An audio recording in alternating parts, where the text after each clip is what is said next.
Vaikai visada tikisi ir turėtų tikėtis meilės ir rūpesčio iš savo tėvų. Tėvai vaikams yra viskas ir jie labai rimtai žiūri į kiekvieną tėvų žodį.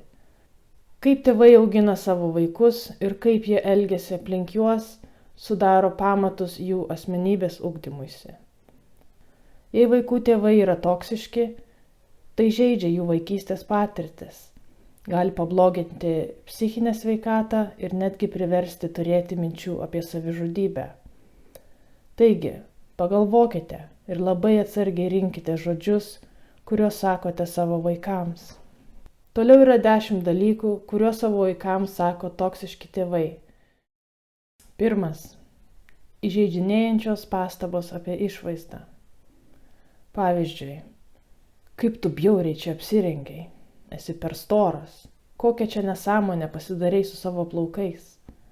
Žeminant vaiko išvaizdą, tai tik padidins jų fizinio nesaugumo jausmą ir tikėtina, jog jie pradės nerimauti dėl savo kūno įvaizdžio. Tai gali sukelti rimtas emocinės problemas, tokias kaip valgymo sutrikimai. Tėvai turėtų mokyti savo vaikus, kaip mylėti save tokius, kokie jie yra, nesvarbu, kaip jie atrodo išorėje. 2. Provokuojantis ir kritikuojantis klausimai apie vaikų elgseną. Pavyzdžiui, kodėl tu taip keistai elgiesi? Kodėl tavo tokia nenormali eisena? Ko taip tyliai šneki, lyg iš po žemių? Vaikai yra linkę tikėti viskuo, ką sako jų tėvai. Taigi sarkastiški klausimai ir tokios pastabos gali priversti vaiką jaustis taip, lyg su juo kažkas yra negerai. Tai gali sukelti sunkumų vaikui būnant tarp kitų žmonių, kas gali tęstis ir jiems suaugus. Vaikai gali tarsi įstrigti į nuolatinį diskomfortą ir baimę, kad kiti taip pat pastebės jų trūkumus ir iš jų juoksis. 3. Savanaudiški norai. Tokie kaip: norėčiau, jog niekada nebūtum gimęs. Gailiuosi, kad tave pagimdžiau. Norėčiau, kad būtum kitas vaikas. Tėvai niekada neturėtų to sakyti savo vaikui. Tai tik sukels jausmą, lyg jie neturėtų egzistuoti šiame pasaulyje, ar net nenusipelno būti gyvi. Šios pastabos yra labai žalingos vaikui ir apskritai žmogui. Tai laužo žmogaus tapatybės jausmą, gali sukelti savęs žalojimą ir ankstyvą depresiją. Vietoj to tėvai turėtų įsitikinti, kad jų vaikai jaučiasi mylimi ir vertinami. 4. Vaikas yra našta. Pavyzdžiui, tavo išlaikymas man brangiai kainuoja, tavimi be galo sunku rūpintis, tu mane nežmoniškai vargini ir taip toliau. Jei nors vienas iš tėvų tai sako savo vaikui, jis pradės jaustis kaip našta. Vaikai nesąmoningai pradės slėpti savo jausmus, poreikius ir problemas, kad būtų išvengta tėvų šiurkštumo. Vaikai ne vien tik užsidarys nuo jūsų, bet ir nuo kitų žmonių, pradėdami viduje kaupti savo emocijas ir neretai neapykantą savo. Taip pat pradėti kaltinti save dėl pačių tėvų nesėkmių ir nelaimingo jų gyvenimo. 5. Lyginimas su kitais. Tai gali būti kaip: kodėl tu netoks kaip kiti vaikai? Kiti vaikai yra už tave geresni. Kodėl tu negali būti kaip tavo brolis? Ir panašiai. Visa tai neapsakomai menkina vaiko savivertę. Jie pradeda galvoti, jog niekada nebus pakankamai geri, kad ir kaip besistengtų. Gali išsivystyti neapykantą savo. Taip pat, lyginant brolius ir seseris vienas su kitais, skatina nesveikų santykių tarp jų formavimąsi. Kyla pavydas ir pasipiktinimas vienas kitam. Vietoj to švęskite jų skirtumus ir unikalumą, skatinkite būti savimi. 6. Žodinis smurtavimas ir paniekinami pareiškimai. Pavyzdžiui, tu esi kvailas, niekam tikęs, lūzeris, tau niekada nepasiseks, iš tavęs nieko nebus gyvenime. Vėlgi, tokios pastabos neapsakomai kenkia vaiko savigarbai.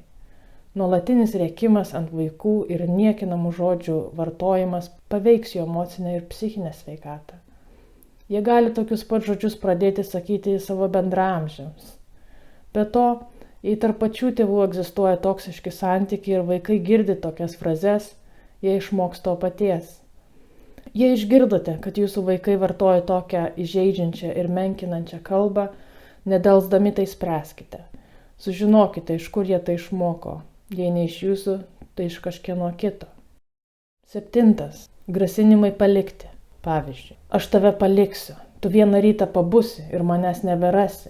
Aš tiesiog išnyksiu iš tavo gyvenimo.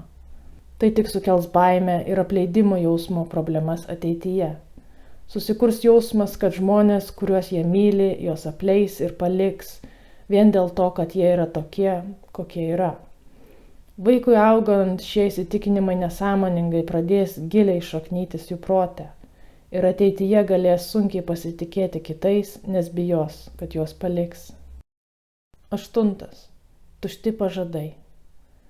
Jei išplausi indus, aš tau nupirksiu saldainį. Nueisime ten kitą kartą. Čia eina, kai tėvai duoda pažadus, bet niekada jų nesilaiko. Daug tėvų papirkinėja savo vaikus ir duoda tuščius pažadus, nes nori, jog tie vaikai darytų tai, ką nori tėvai. Tai skatina nusivylimo jausmo augimą ir griauna vaiko pasitikėjimą, verčia jaustis išduotam. Tuščių pažadų davimas tai tik priemonė, kaip išmokyti vaikus nepasitikėti kitais. Be to, tokio pačio elgesio išmoks ir patys, kurį taikys kitiems. Todėl niekada to nedarykite. 9. Neleidimas priimti savų sprendimų ir pasirinkimų. Aš žinau, kas tau geriausia. Studijuosi mediciną, jokių būdų neleisiu tau būti muzikantu, ką čia šneki. Kol aš tave išlaikau, darysi taip, kaip sakau. Jei nuolat kišatės į savo vaikų gyvenimą, susijusi su esminių sprendimų priėmimu, vaikai taps nuo jūsų priklausomi. Nesugebės priimti jokių sprendimų savo gyvenime. Viena dažna klaida, kurią daro dauguma tėvų, yra vaiko karjeros nustatymas, nesiklausant, ką jie patys nori ateityje daryti. Daugelis vaikų tai priima ir pasirenka šias karjeras dėl tėvų, tačiau jaučiasi nelaimingi visą likusį gyvenimą. Pavyzdžiui, gydytojų šeimoje tėvai nori, jog vaikas taip pat sektų tomis pačiomis pėdomis. O galbūt jis nori būti fotografu, bet šitos svajonės atsisakys, nes nori patenkinti tėvų norus. Todėl geriausia nesakyti, kokios karjeros jie turėtų siekti, kad ir kokie geri atrodytų jūsų ketinimai, bet leisti nuspręsti patiems. 10. Kaltinimas. Sakiau, kad neliestum tos vazos, žiūrėk, ką pridirbai, sudaužei ją į šipulius. Tai tavo kaltė, kad mama nelaiminga. Niekada nekaltinkite savo vaikų dėl visų klaidų ir nedidelių nelaimingų atsitikimų namuose. Nuolatinis vaikų kaltinimas dėl visų trūkumų padidins naštos jausmą.